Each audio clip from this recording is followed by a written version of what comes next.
दोस्तों, प्रश्नावली 1.2 का पहला प्रश्न है, निम्नलिखित गुणनखंड वृक्ष में लुप्त संख्याएं ज्ञात कीजिए। निम्नलिखित गुणनखंड वृक्ष में लुप्त संख्याएं ज्ञात कीजिए। दोस्तों, इसके पहले प्रश्न में यह एक गुणनखंड वृक्ष है, इसमें कुछ संख्याएं आपके लुप्त हैं, उसी को हमको ज्ञात करना है। ध्यान दीजिए दोस्तों, या इस प्रश्न को हमको यहाँ नीचे से हल करना पड़ेगा। सबसे पहले हम 2 और 3 का गुणा कर देंगे तो हो जाएगा 2 3 6, यानी 2 और 3 जो हैं 6 के गुणनखंड हैं। इसी प्रकार से 5 और 6 का गुणा कर देंगे तो 30 हो जाएगा, यानी 30 का जो गुणनखंड हो जाएगा 6 और 5। इसी प्रकार से हम 5 और 30 का गुणा कर देंगे तो हो जाएगा हमारा 150। ये हमारे लुप्त संख्याएं इसमें आ गई हैं। इसी प्रकार से हम अगले वाले प्रश्न को हल करेंगे। इस प्रश्न को भी हमको नीचे से हल करना पड़ेगा।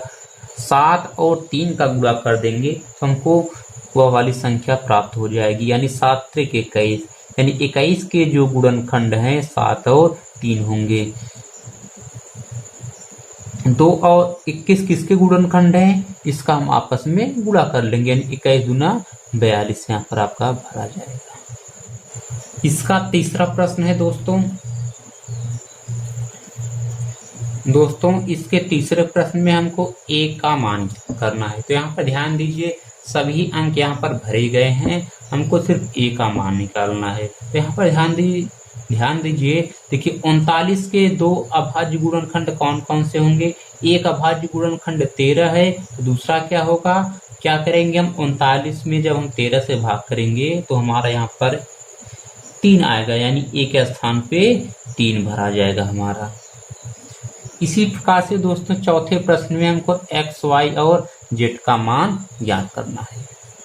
तो दोस्तों यहाँ पर ध्यान दीजिए, 371 का एक अभाज्य गुणनखंड 7 दिया है, तो हमको z का मान ज्ञात करना है। तो क्या करेंगे, हम 371 में 7 से भाग कर देंगे। जब हम 371 में 7 से भाग करेंगे तो z का जो मान आएगा 53 आएगा, यानी z के स्थान पे 53 भरा जाएगा। अब यहाँ पर ध्यान दीजिए, सारे अंक भरे गए हैं, इसके आगे हमको y का मान ज्ञात करना है।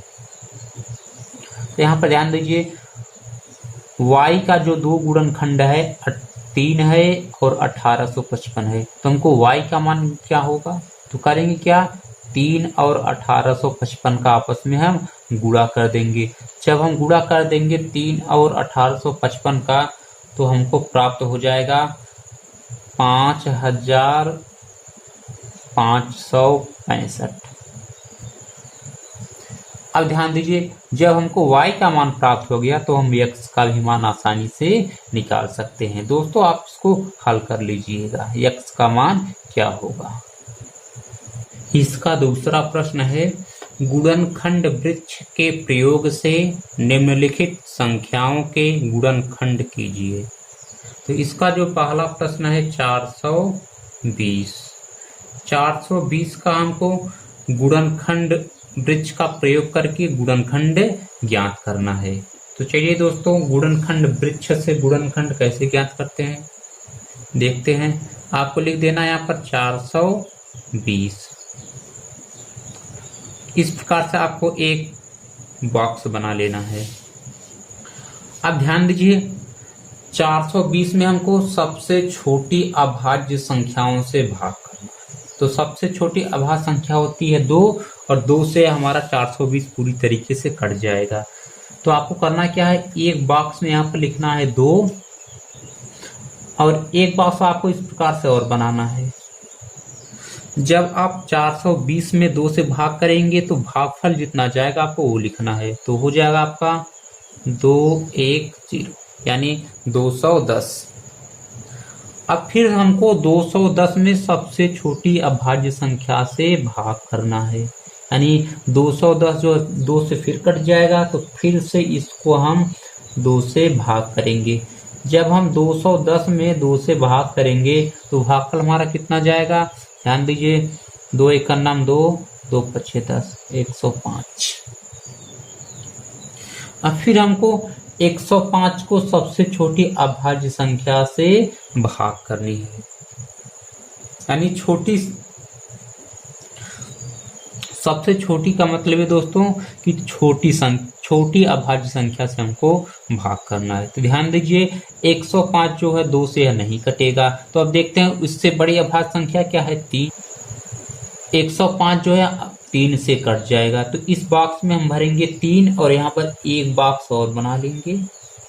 जब हम 105 में 3 से भाग करेंगे तो हमारा भागफल जाएगा 3 त्रिका 9, 3 पचे 15,